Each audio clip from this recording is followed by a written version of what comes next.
Good evening.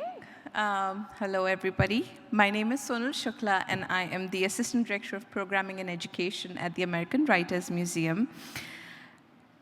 Welcome to the American Writers Festival and to this event. Our final program today is presented in conjunction with the American Writers Museum's upcoming exhibit, Dark Testament, A Century of Black Writers on Justice. Will Jawando is an attorney, an activist, a community leader, and a council member in the Montgomery County, Maryland, a diverse community of more than 1 million residents. Called the progressive leader we need by the late Congressman John Lewis, Mr. Jawando has worked with Speaker Nancy Pelosi, Senator Sherrod Brown, and President Barack Obama.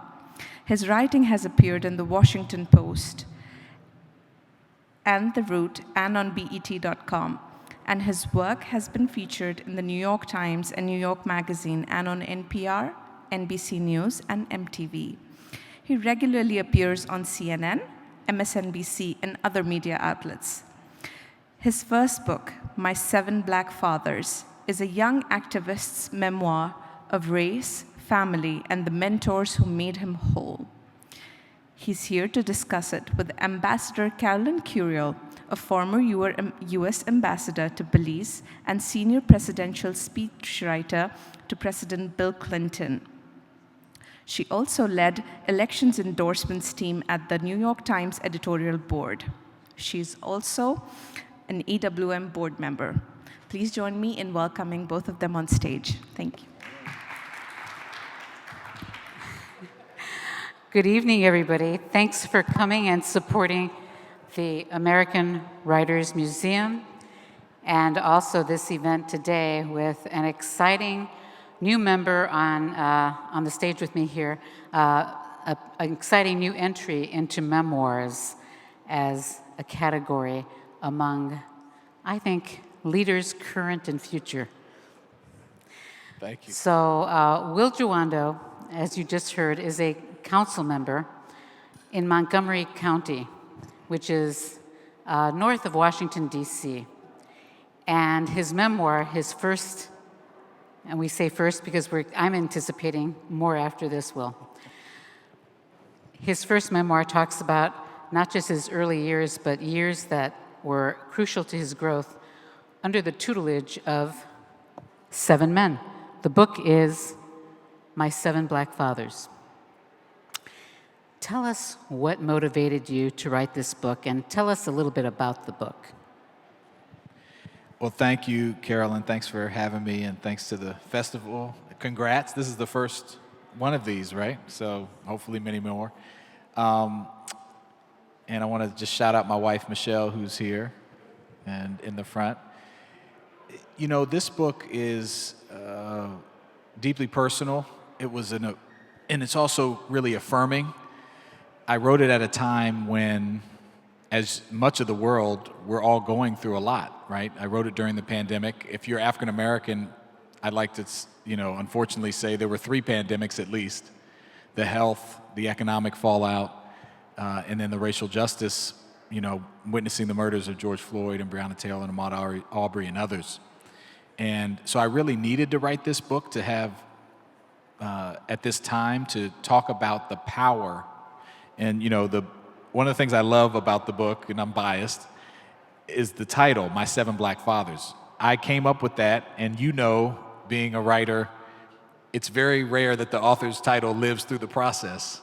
And it did. And I think it really encapsulates a couple of the core principles in the book. One, trying to expand the definition of fatherhood, right? And each of these, I'm from the planet Earth. I have one biological father, but all of these men had a tremendous impact on me and were fathers. And there's other people in the book, obviously, as well, that we'll talk about. But also at a time where, all of this has been happening and there's all these stereotypes and tropes, particularly about black men and boys. It's a love letter to that community, too, in a very personal way,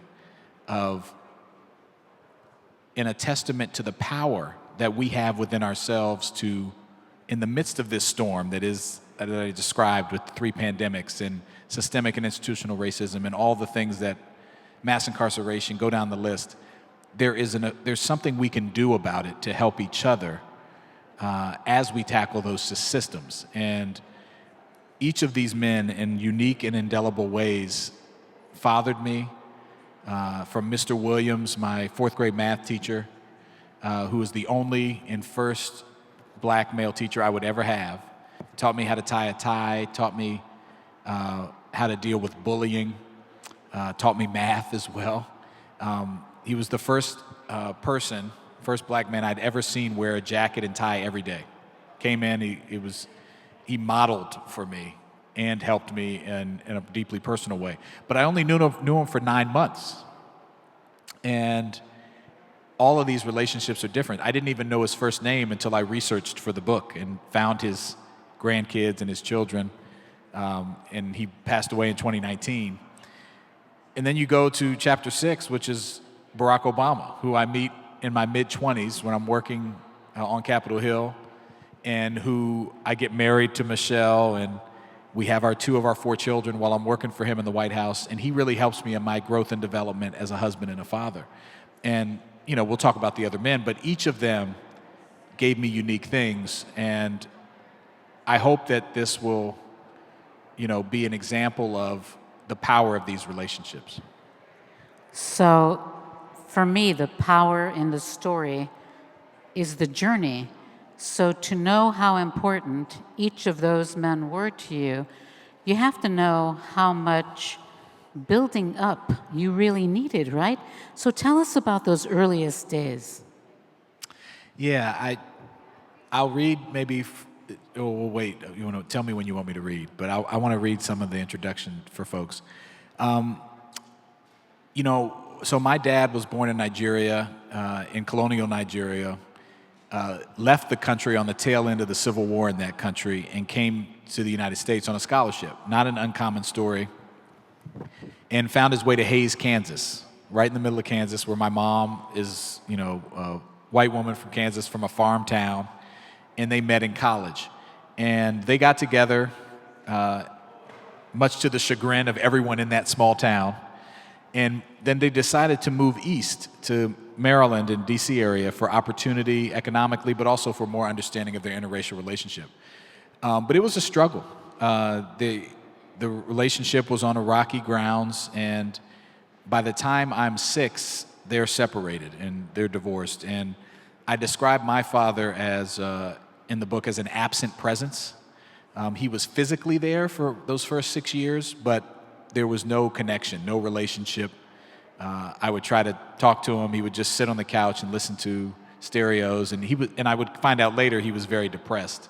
And so the void created by his absence necessitated these men, these fathers, and I was desperate for that attention. And we were, very low income as well, so you had multiple things going on. You had abusive relationship between my mother and father when they were together. You had no relationship for me and him. You had poverty, you had depression, and then you had absence. And so... And there was the racism that he encountered every day. Yes. He had a very heavy accent coming from Nigeria, and... Pronounce his name for us, if you would. Olayinka Ishola Jawando is his name. We actually named our youngest son after him. My dad passed away in 2017 of cancer. And I think one of the greatest things about this book, as we'll talk about, is the journey we had together to finally reconcile.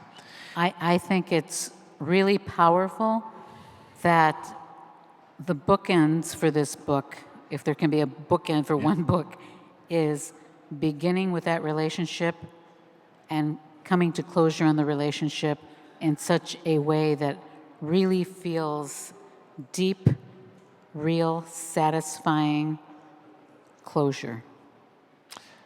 And I think it's something that doesn't happen. It's one of the universal themes in the book. How many of us have issues with our fathers or mothers or, or estranged? And I have no relationship with my dad early on. And in a way, that absence creates the needs for these men But tell us what was eating him up. Yes. So you mentioned racism, right? Let's start there.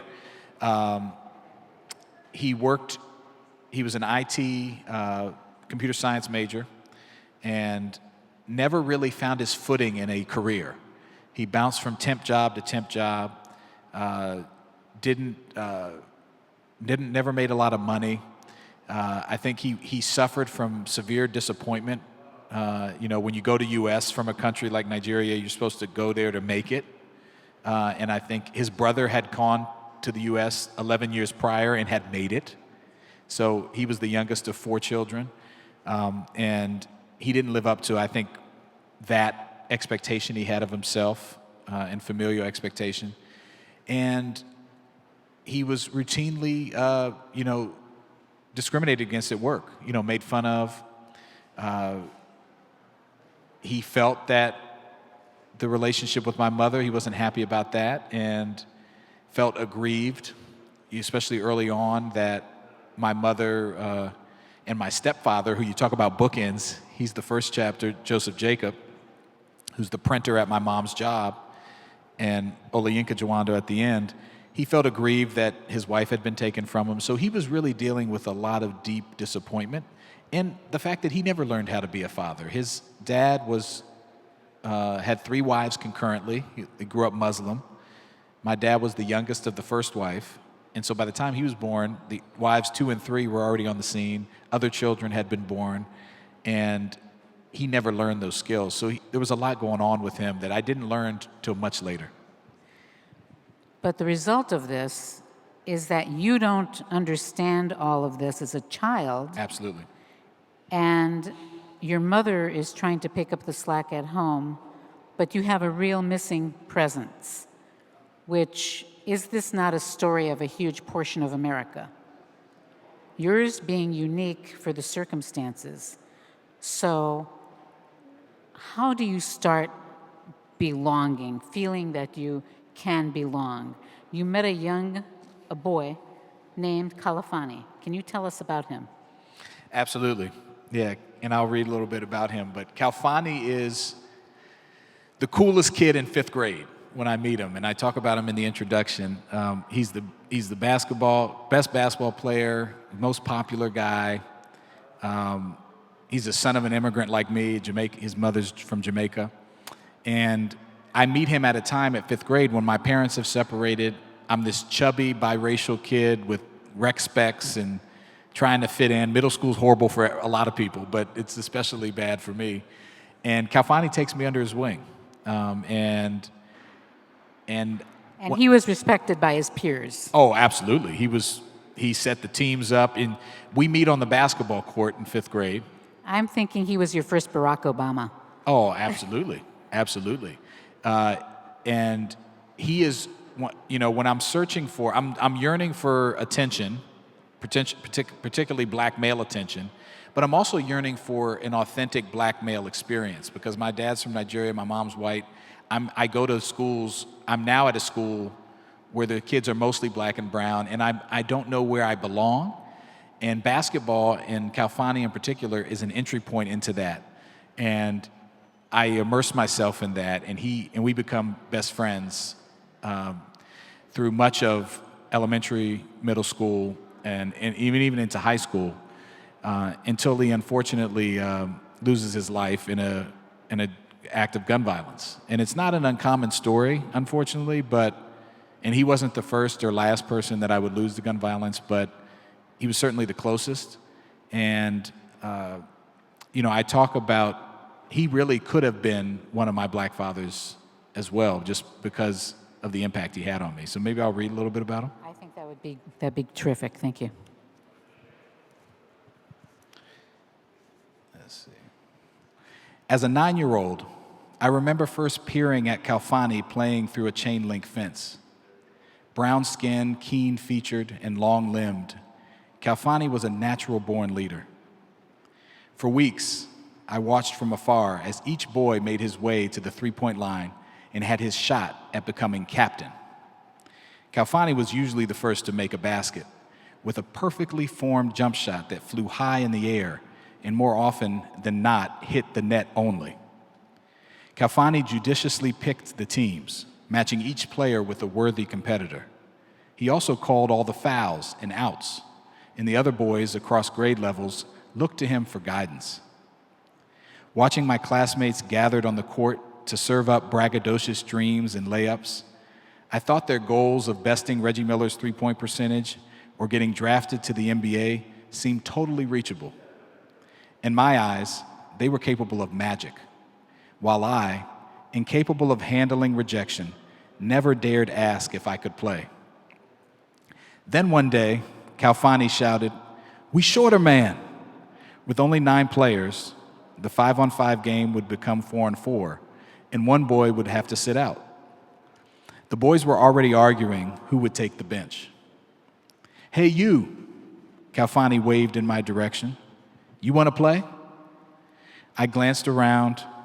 He was talking to me, the quintessential onlooker. After taking a deep breath, I jogged onto the court, little bursts of nausea rising with each footfall. I even stumbled, but the boys were too busy getting hyped up for the game to notice. This was a little like being invited to dance when you have no idea where to place your feet. But things began to roll. The opposing offense loosened his shoulders, called check, and threw it to his defender. The defender passed back. The game began. Almost immediately, I was winded and struggled to keep up. But after a few minutes, something in my body clicked on, while something in my mind clicked off. I stopped thinking about how I played and started to play. Kalfani launched a chest pass to me, and I staggered backward a bit. But somehow I managed to hang on to the ball. While the other boys chuckled, Kalfani flashed over to the hoop with his right arm raised high in the air, screaming, "I'm open, I'm open." Breathless but wired, I passed him the ball. He drove in for a layup. And just like that, I had my first ever assist. After that day, Kalfani took me under his wing. It never occurred to me back then to ask him why me, and unfortunately, I would never get that chance. We would meet up before the other boys to go to the court and take turns shooting or rebounding for each other. He made shooting the ball from the three-point line look effortless. I would put everything into trying to get the ball to the net, throwing it up with both hands, only for the ball to ricochet off the basket, rattling the entire post. "Just keep shooting," he'd say, before passing me the ball again and again and again. "You just gotta practice." Kalfani and I didn't only play ball together. We met on the corner of Wayne Avenue and Fenton Street in downtown Silver Spring to walk to school together in the mornings. Kalfani would often walk with me the few blocks to my parents' office when school let out, and we hung out at each other's homes on the weekends.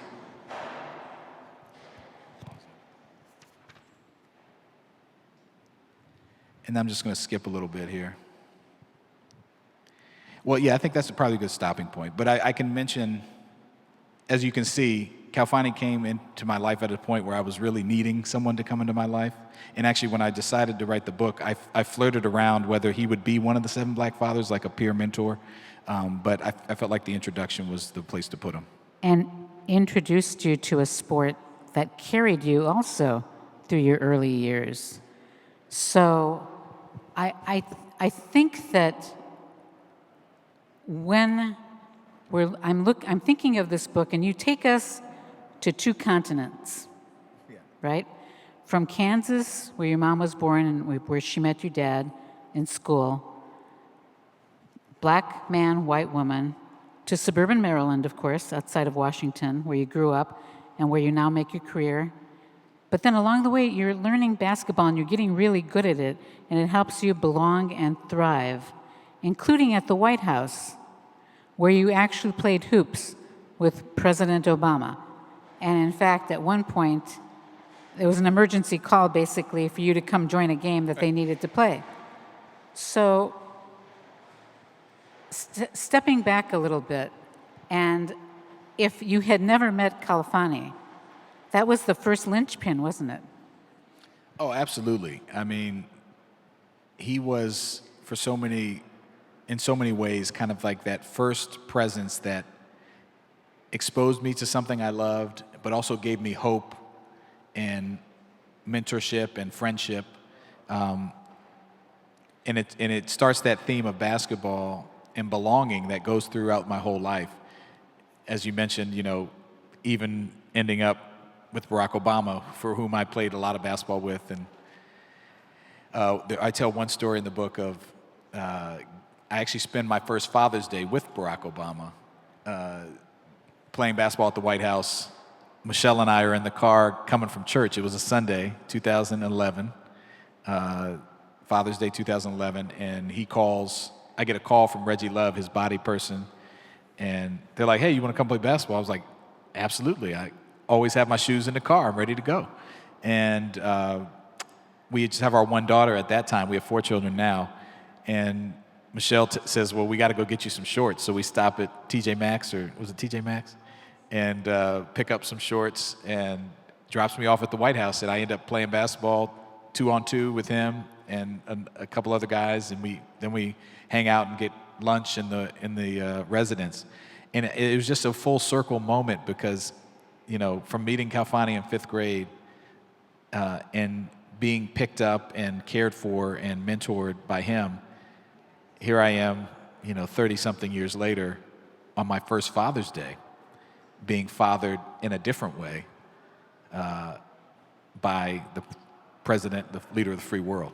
I mean, a couple of thoughts on that. First, you definitely want a president to have a stress relief activity. You know about that.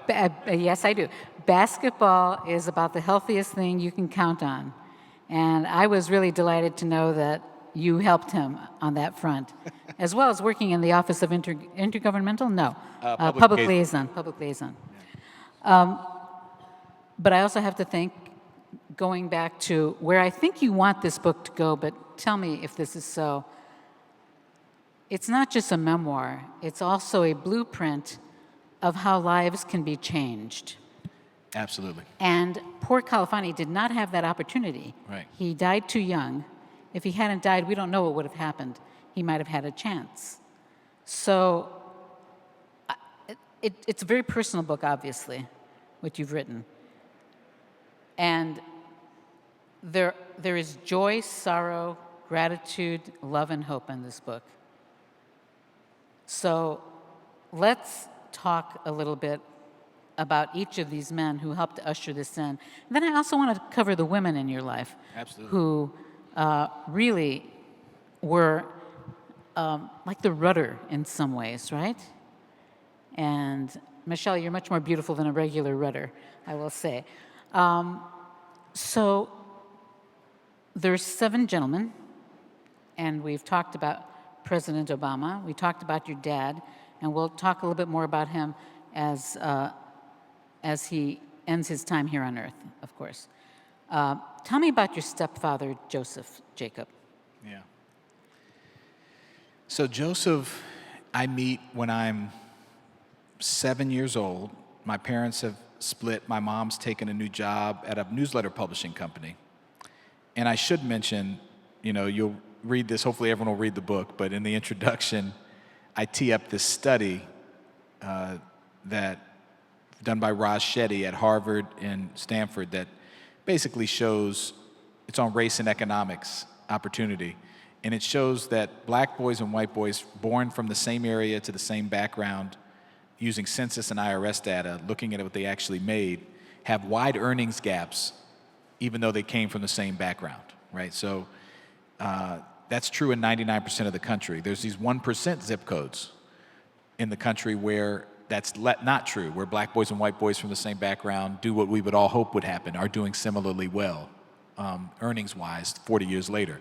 And it looked at the 20 million children born in the United States between 1978 and 1983. I'm in that group. And one of the distinguishing characteristics of these 1% zip codes, which I grew up adjacent to and my mother worked in, 20910 in downtown Silver Spring, Maryland, is that they had a higher percentage of working class black fathers in them.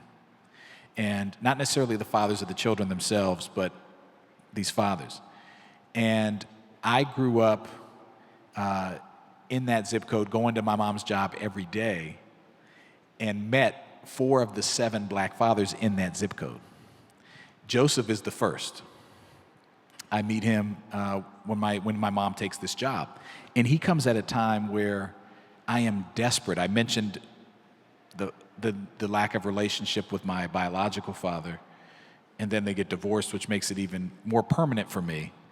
And I go from seeing him every day to seeing him every couple weeks and still not talking. Joseph is the opposite. He is present. He is engaged. It's almost overwhelming. How was your day? What are you doing? Let's go get something to eat. Let me do this. And it's at a time when I'm really desperate for that, but it's also a little off-putting because I've never experienced it. And Joseph has a high school education. He was a printer at this newsletter publishing company, but his love was very practical and day to day, and that was. And he taught me a lot of what I would call like life skills. Taught me how to change the oil of a car. He taught me how to chop wood. He taught me how to ride a motorcycle. Things that, things I still do to this day, except for change oil on car because it's all electronic and you can't change an oil on a car anymore. But he was very present and he loved my mother in a deep, engaged way, which is something I hadn't observed, which was first off-putting to me because I still wanted my biological parents to be together. And I talk about that in the book. But, Joseph, and he still is this way. His way of showing love is by, like, doing things and being there and being engaged. And, he's my father. And I think he's the first man to step in. And one of the things, you mentioned this about Kalfani, the premise of this book, obviously, one of the main through lines is that these relationships, particularly for black men and boys, can change and save lives. And Kalfani didn't have them. And I believe if he did, he would be here. And if your mom had not met Joseph Jacob, things could have been very different too. Now let's move on to your math teacher, Mr. Williams. And his first name was? His first name is Charles. He went by Chuck. Charles Chuck Williams.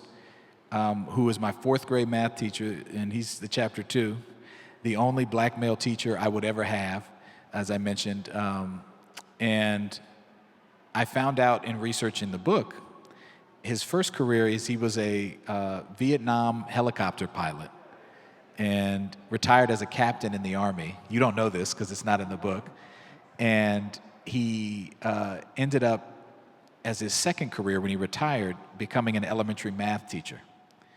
And I meet him in the early 90s, as I mentioned, dealing with bullying. I'm this chubby kid, and he is just almost a superhero to me at that time. Whereas Joseph was like, very daily in presence. I see this guy in a suit, and he looks sharp, and he's... With a tie. With a tie. Yeah, with a tie that I had never seen, as I mentioned, anyone, let alone a black man look like me, wear a shirt and tie every day. And he came in every day, clean as a bill of health. And it just modeled excellence for me. And he was very supportive of the classroom community. He helped us work together to solve problems. And it's one of the things that him and Joseph are great to be next to each other, because I know Joseph my entire life. I still know him. He's my dad, my stepdad. I've known him 30 plus years. I know Mr. Williams for 9 months. And I mentioned this in the book, there's research that when a student of color, particularly a black male student, has a teacher who looks like them in the elementary years, they have much higher student achievement later in their career. Now, black male teachers only comprise 2% of the teaching workforce. So one of the things as a call to action in this book is to enable more of these relationships. One strategy to do that is to hire more black teachers, to create a pipeline, to recruit and pay and train and retain. But Mr. Williams comes at a key time. He's the first person I ever see code switch, which is a term of art where he's very professional and proper in the classroom. But I see him talking to a janitor after school one day, an African-American guy, and they're like kind of shooting the breeze and they're using slang. And even that he was teaching me, that it was okay to be more than one thing, to be relaxed and to embrace your culture. And so he just had a transformational impact on me. at a time that was really important. Gave you your first tie, right? Gave me my first tie, taught me how to tie it. I'm not wearing one today, but in my day job, I wear ties often. And I smile in the mirror when I'm tying my Windsor knot. I think about Mr. Williams quite often. J. Fletcher. Yeah, Jay is a reporter at my mom's job at this newsletter publishing company, and someone after your own heart. And he is the first openly gay black man I ever meet. And again, I can't underscore enough the fact that I was able to go to this office every day and meet these men and just wander around. You know, that I was in this zip code where there were more of these men, and then I was at this job where my mom's CEO let me wander around. But Jay I encountered just kind of wandering around after school in the office, popping heads in cubicles, and he takes a very intentional interest in me. At the time, I'm eating McDonald's like every day after school. I'm a chubby kid. I had high blood pressure at like 10, and Another widespread problem. I mean, a real problem. Oh, huge. In minority communities. Yeah, healthy eating. One of the things when I worked on Let's Move with Michelle Obama and the child nutrition reauthorization, it's a huge issue. So Jay is the first one who kind of challenges that for me, and he teaches me how to eat healthy and talks to me about the value of it. I remember he took me to his house one day and he was making dinner, and he pulls out a steamer and he's steaming some vegetables like spinach and broccoli, and I'm like, what is that? I've never seen it. It's like, what's that metal thing, and what are those things inside of it? And he explains it to me, and spinach is like one of my favorite things to this day. He exposes me to the arts in a very intentional way. He takes me to my first Broadway play to see Seven Guitars and August Wilson play, which is an awesome play, by the way, and starring Viola Davis. He teaches me how to play backgammon and chess and Risk. And gives me a lot of things. This was a whole separate education. Oh, whole separate education. Teaches me how to play tennis, just things. And I think one of the things about all these men, they expose me to different things and they teach me different things. So where do we find people like that to help young black boys and girls? Yeah. Well, here's the thing. They exist. One of the things I try to underscore here is that we are the treasure of our own communities. We're here. And I think one of the things that happens, unfortunately, is we complicate it, and we think that it has to be through a formal program, or it has to be for a longer period of time. All these relationships are different in duration and what I was taught and how long I knew them and who the men were, but they all helped me are helping me on my journey to wholeness. This is My Seven Black Fathers, a story of the mentors who made me whole. I meet Mr. Williams in 4th grade. I meet President Obama when I'm 24. They all gave me different things that I needed and still need. And I think that one of the call to actions from the book is that these men are present. We just need to engage more, enable these through policy.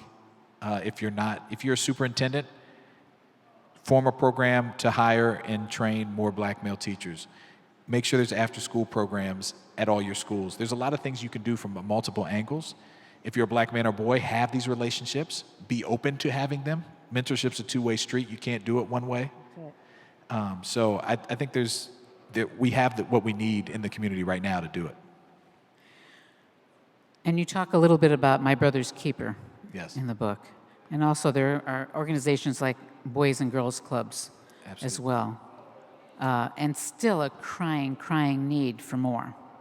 Well, I think what we're seeing in Chicago, what we're seeing in Baltimore, what we're seeing in, in much of the country, and this isn't to say that this is a cure-all for the systemic inequities that lead to the problems we face. Like, for example, the New York Times a few years ago wrote an article about there's 1 million black men missing because of mass incarceration from communities. That matters, right? It lowers the likelihood for these relationships to happen.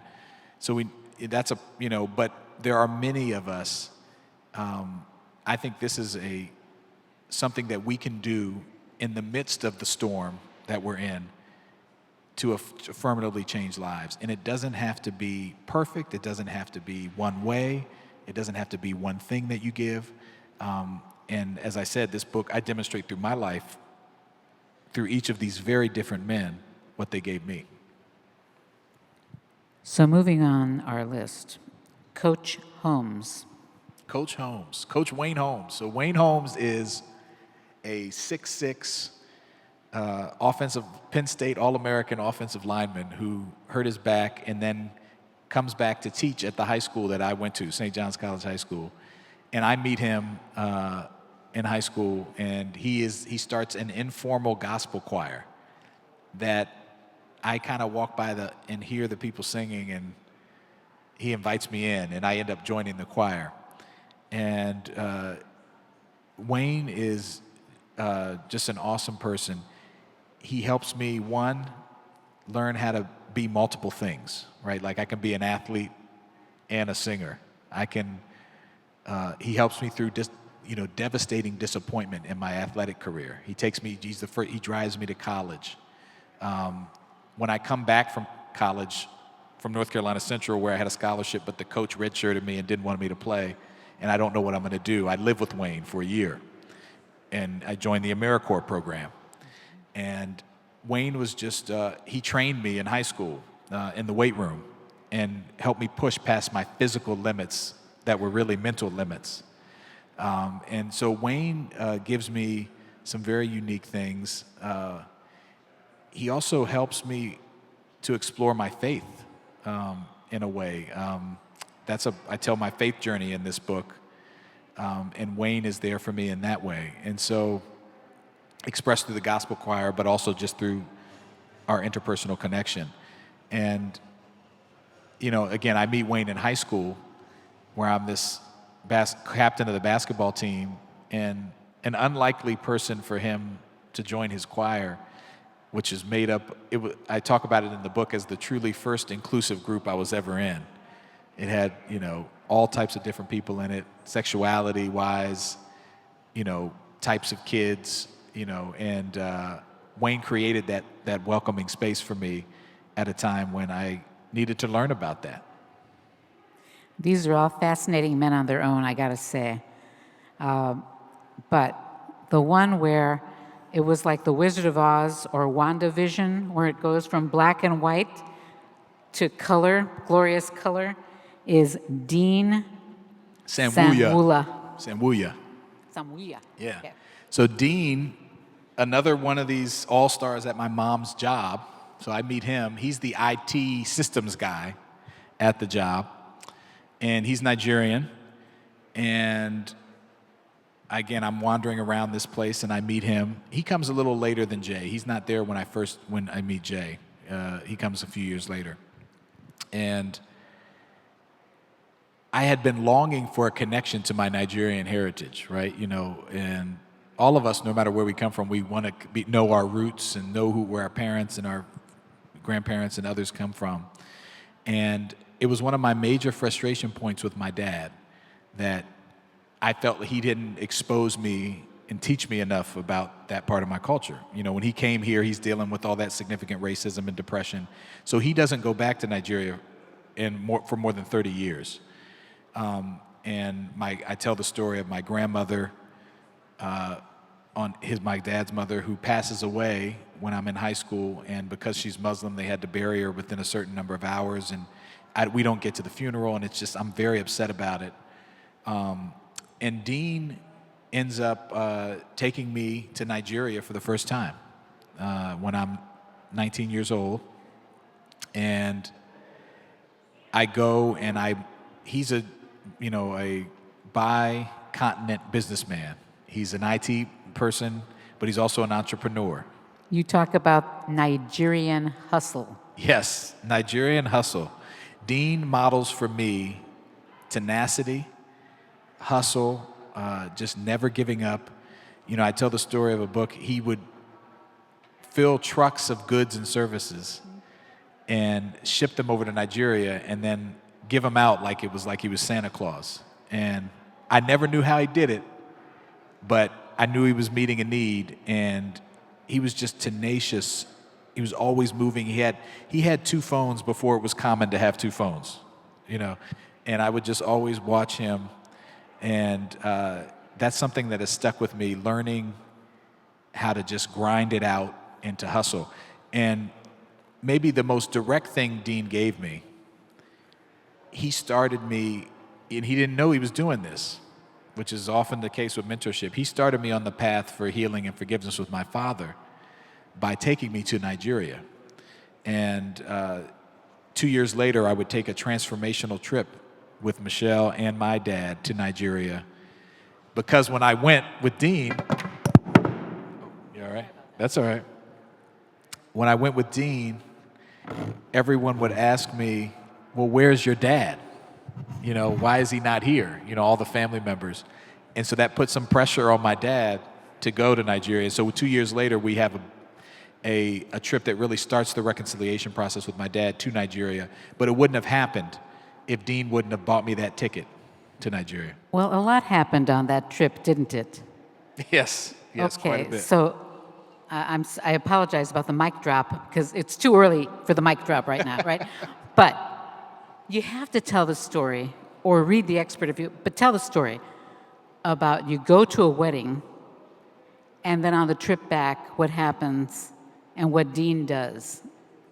Oh, yeah. Okay? Sure. So when I go to Nigeria, and if anyone who's ever been to, you know, sub-Saharan Africa or any, you know, there's other places like it. It's as soon as you get off the plane, it's like you just feel like anything could happen. You know, like you can just smell it in the air. And so I go to Nigeria, and Deen grew up in Ikorodu, which is out of southwest Nigeria. It's a little outside part of Lagos, which is the former capital, and it's a very working class area. And so there's a lot happening. And we go to a wedding, and you know, if there's nothing like a Nigerian wedding. It's kind of like Indian weddings. Like those are like, you know, it's like those are the weddings you want to crash. And so we go to a wedding, and we're driving, and we had a great time. It was, you know, it was fun. And we're coming back, and Deen's not with us. He had to do something else. And we get pulled over by the military police, who put shotguns and, you know, AK-47s right at the window. And this was not unusual, right? No, not unusual at all. There's, you know, corruption is a huge issue in Nigeria and many countries, and there were a lot of police presence and military police. And there's four of us in the car, and we get stopped. And there's one of our guys is a French national. He's Nigerian but French citizen, or he's from Cameroon actually. And he was along from the wedding, and they start pulling us over. And mostly what they do when they pull you over is they want a bribe. They want you to give them some money so you move on. And, you know, I don't know any of this at the time, but I realized after. And they start going through the car, and this guy has insulin in the car and you know, needles to This is the French. right. Gentleman. And they take it out, and they're like, this is drug paraphernalia, right? And they throw it on the ground, and they break it up, you know, so now he's in danger of not having his insulin. And they take him, they haul him off, they throw him into the car and take him to jail, to the prison. And we barely get out of there. You know, there's some argument, and somehow we get to go. And we go home, and I get to Deen, and he's like furious. So he goes into his room, he goes into a safe in his room, and he gets out these... In the floor. The safe was in the floor. Yeah. So I'm seeing a movie here, really. This is just, it's incredibly, really colorful. Go on. Yes, it was in the floor. He does the combination, pulls up the panels, and then takes out these stacks, and then goes and gives it to his you know, his kind of one of his close friends. And they go, and he and this other guy go, and they come back hours later with the French national, and you know, Deen's a little bruised. And it was... But part of this, too, though, is your name is not unknown in Nigeria. Oh, absolutely. Yeah, that I should have mentioned. Your name is very well known, and your uncle headed the development agency for a long time. Yeah, my uncle in Southwest Nigeria, Jawando is known. It's also a unique name. It's not a common Nigerian name. And my uncle, my dad's older brother, who's 80 now, designed much of the kind of more exclusive parts of Nigeria, Lekki and Victoria Island areas. And so it's known to, to get out of this mess, it's my uncle's name is dropped, to help us get out of this. And it just was a learning experience, but also just a testament to Deen just got stuff done, Well, it was really chilling to read it in the book, especially wondering if the diabetic was going to get his insulin on time. Or if he was 'Cause gonna that is live. potentially fatal. Yeah, it's fatal Absolutely. if you don't have it. Absolutely. So having undergone all of this as an introduction to Nigeria, you go back years later, Yes. and Michelle goes with you. Yeah, we go back. It would be the only trip my dad takes back before he dies in 2005. And I tell Michelle to come with me, or I ask her, and she agrees. And we visit where he grew up in Ibadan, which is like 2 hours north of Lagos. And we go to the family home, and my grandparents are buried there in the backyard. And it's a huge home, but it has now been in disrepair for years. Yeah. And there are multiple tenants living, kind of in the home. And it's very disheartening to my father. Although they're respectful. Oh, very respectful. Very respectful. They were kind. But it wasn't the place, Yeah. that he had left. Of course. And so it's just a very emotional trip. He hadn't been back in 30 years. We go, and I tell this story of in the book of, where I'm learning about him. I'm understanding, more about him, why he was the way he was, the disappointments in his life, and it's creating a deeper empathy and giving me the ability, which all of these men do, to ultimately forgive him. But this is really the first moment where I'm able to kind of put aside the anger for the lack of his presence and almost come out of body and be empathetic to him and understand what he was going through. And we sit at the grave of my grandparents, because seeing my grandmother's grave was hard for me because I wanted to be there, and that was a source of real anger for me when she passed away. And we should note that the family ties are so deep that when you and your dad came to visit, one of your relatives, his sister, took a bus 14 hours or 15 Yes. hours to come see him after 30 years yes, of not having seen him. And you were greeted like the long-lost family that you all were. absolutely. I mean, there are very deep and emotional ties there. Absolutely. And I one of the things I realized is my dad always had those in his own way. He felt that familial, I think it was that guilt of his and lack of success that kept him from going in a lot of ways, going back. But yeah, my aunt came from Kaduna, which is in the north, took that 14-hour bus ride down. And so we have this really emotional reconciliation at my grandparents' grave where we're both crying, just about being there and what it meant and the state of the house and just a lot of a flood of emotions. There was a river behind the house that he used to play in as a child, which was now and was basically a trash dump, and it was so it was also his first time back, seeing the country and the state it's in, right? And so that was tough too.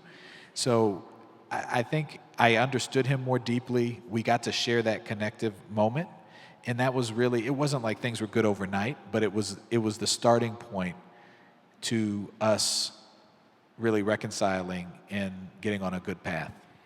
And then there seems to be a turning point, right, where he's introduced to Carolyn. Great name, by the way. Yes. And there's some magic there. It looks like there's a real match. But then what happens? Well, one of the big unfortunate things about my dad, and is that he never remarries, and he's alone, at least in that kind of romantic way. He has a really good relationship with Carolyn, and who is Senator Obama's office manager. I actually connect them when I'm working for Senator Obama, and they have a good relationship, but they don't get married. And I think he's just doesn't know how to recommit. He's got too many disappointments. I don't know the psychology of it, but he never lets himself love again in that way. And unfortunately, they separate. And a year after that, he gets cancer. But thankfully, we're in a position to take him in. And he comes and lives with us, and has 5 more, 4.5 more good years, and is able to have a real impact with his grandchildren. But yeah, it was one of those things where I wished he had allowed himself to love again. And maybe even had cancer treatment, which he refused. Yeah. Yep. Yeah.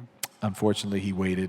I'm a big advocate for it's prostate cancer. He gets it, doesn't go to the doctor, doesn't follow the advice, and then he waits a year and tries to treat it on his own, and it spreads. And it's a horrible disease. But the feeling, as I was reading it, was one of great reconciliation, a familial reconciliation. Oh, absolutely. And some real peace.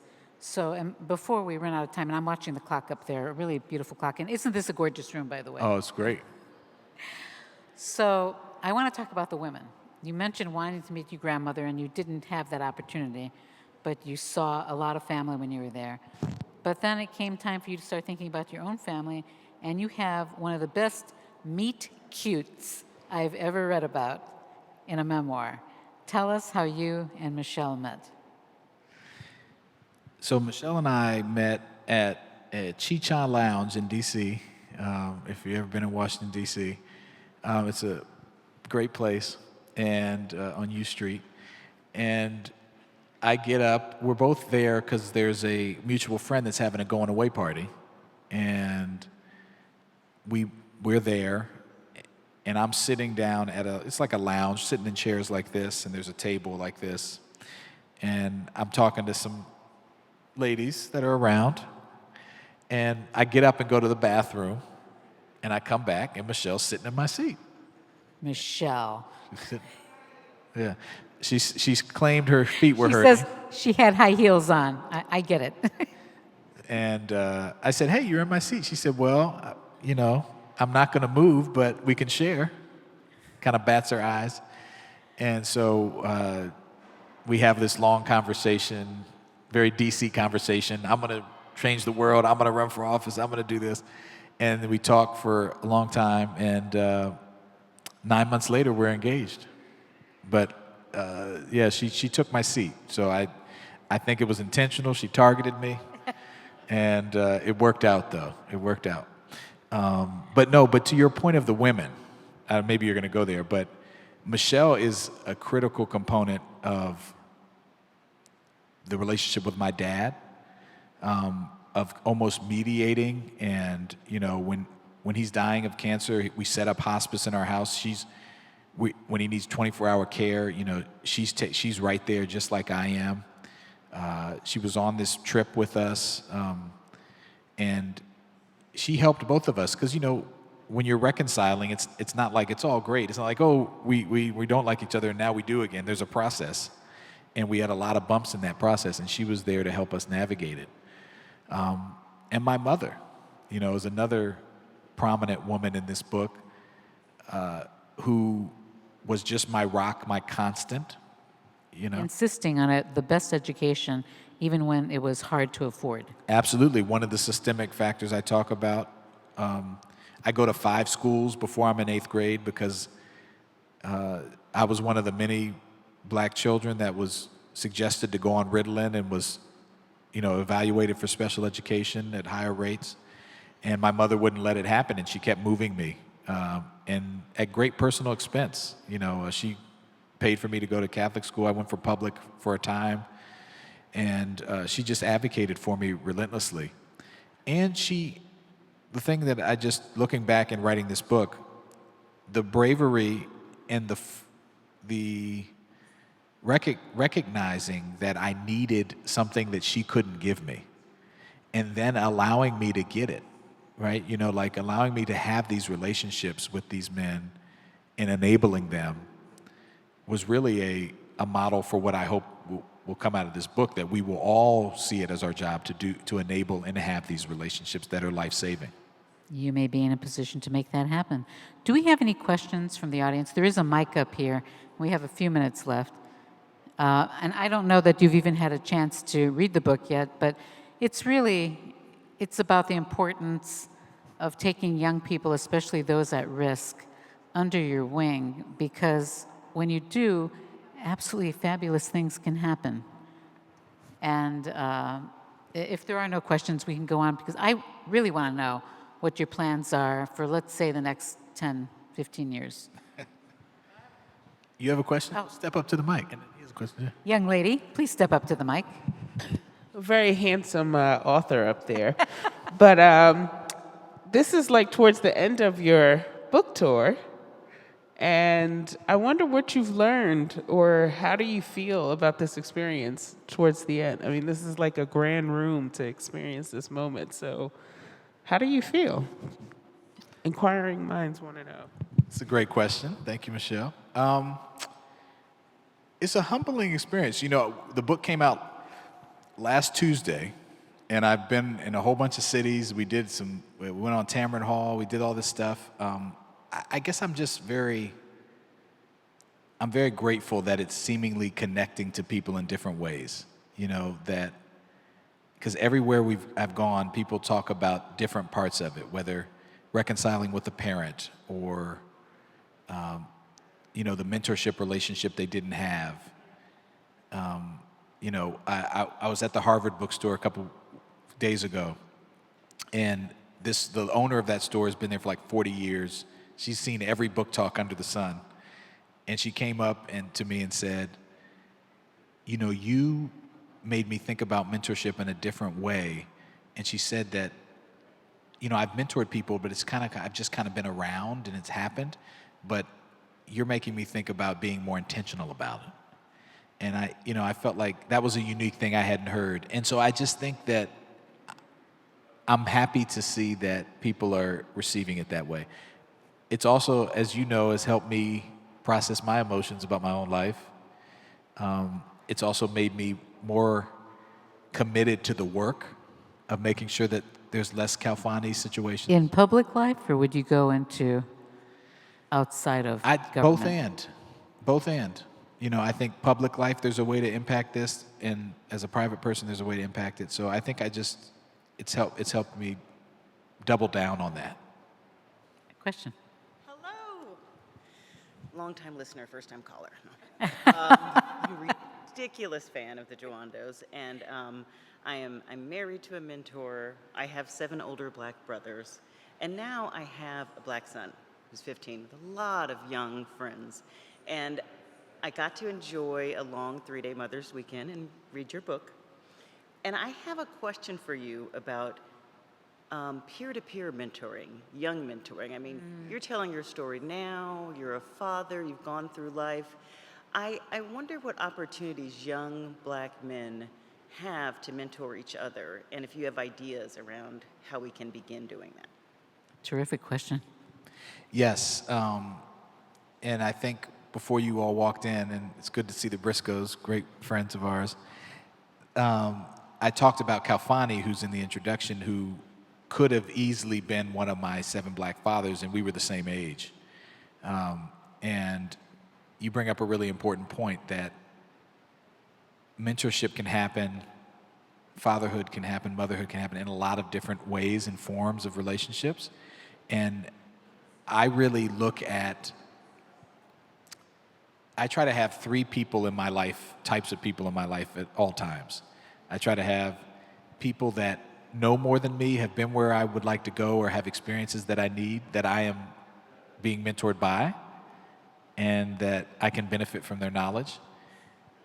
I want to have people that I'm more experienced than, that I'm pouring into and mentoring. Those are kind of the more traditional types of mentorship relationships that I can offer. But then I also, this is a critical component that I think, to your point, that we miss.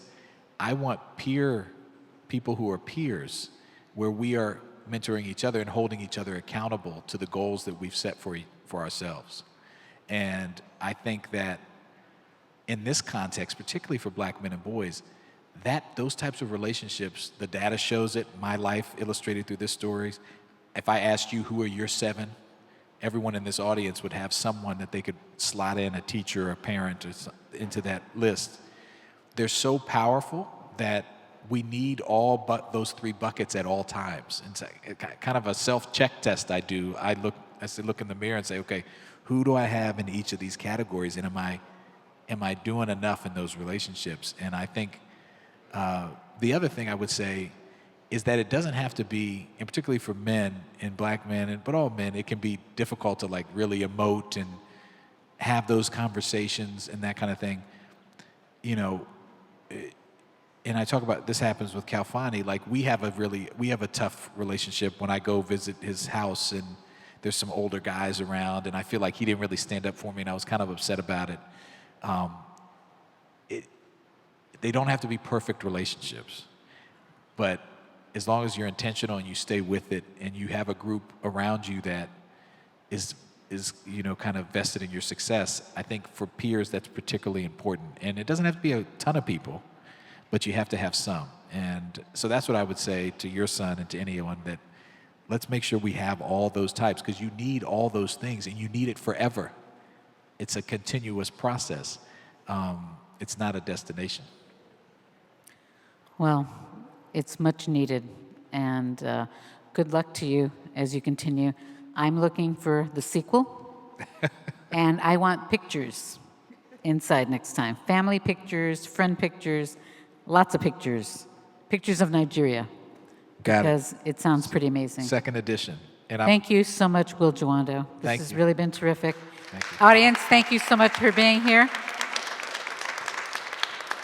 and for supporting the AWM. Do we have time for this one last one? Of course, yes. We're the last. We get to shut it down, so go ahead, last one. And I'm going to sign, you're going to say all this, but I'm going to sign books if you want books, which I hope you would do. How you doing, Brother Will? Good. Sister Carolyn, how you doing? I have a question for you, Will. Growing up here on the south side of Chicago, we see it on the news every day about our young black brothers and sisters being taken down by gun violence right here on the streets. You talking about your relationship with Kalfani. Now he was lost to gun violence. A lot of these young men and women, they have victims. And as a result of that, what other strategies could we use, me, myself in general, working in Chicago public schools, seeing this, and I'm glad that I'm in elementary school, just like you said. Yeah. It starts in elementary school with young black men and women getting that exposure that they need. What other strategies could we use to help these young brothers and sisters? Yeah. Because they feel like there's loss of hope. Yep. They feel like in their environment, there's no way out. I talk to them, me being a counselor, I talk to these young men and women every day. Stubborn, they can be. But like I tell them, I'm not giving up on you. I see the potential in all of them. I know they can do it, but they feel like in their environment, they don't have that endurance. Yep. So what other strategies could we use to help them? Yeah, appreciate the question. And for those who didn't hear it, basically is what are the strategies to help prevent the gun violence and the loss of life and desperation that many of our communities, particularly our black men and boys, are facing right here in Chicago and other places. We've talked about some of them, and I mentioned some of these in the book. This isn't a policy book, but as a civil rights lawyer and a policy person, I do talk about policy. And obviously the thesis is that these relationships, you as an elementary counselor, right, they are life-saving relationships. But they're also,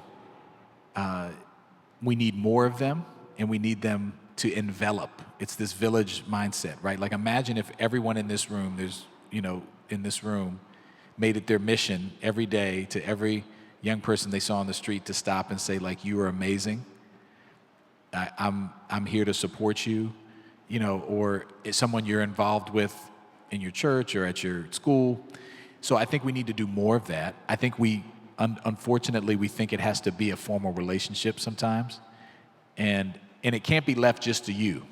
Because by the time, if you're in a really tough, this is why the systemic stuff matters too. Like, you have to address the systemic aspects of this that lead to poverty and incarceration and lead to some of these outcomes and lack of hope and hopelessness. But then you need this community approach to lift up our young boys and our young girls as well. And you need it constantly, right? Like every day, right? And so one of the things I say in the book, like, is if you're a superintendent, hire more black male teachers. If you're a principal, make sure your school in a high needs area has an after school program. If you're a politician, that's a budgetary decision. Like, you got to have that. And if you're a black man or boy, have these relationships in an intentional way and encourage others to do it while we fix the systemic stuff as well. And I just think that, unfortunately, a lot of times we think that it has to be some special magic formula to it. We all can do it in a lot of different ways. So those are some of the things I suggest in the book. We could get into a long macro sociological discussion about the policies too, but what I try to demonstrate here is just how powerful these relationships were. Life-changing. Yeah. Thank you all again. Wonderful book. Congratulations. Thank you, Carolyn.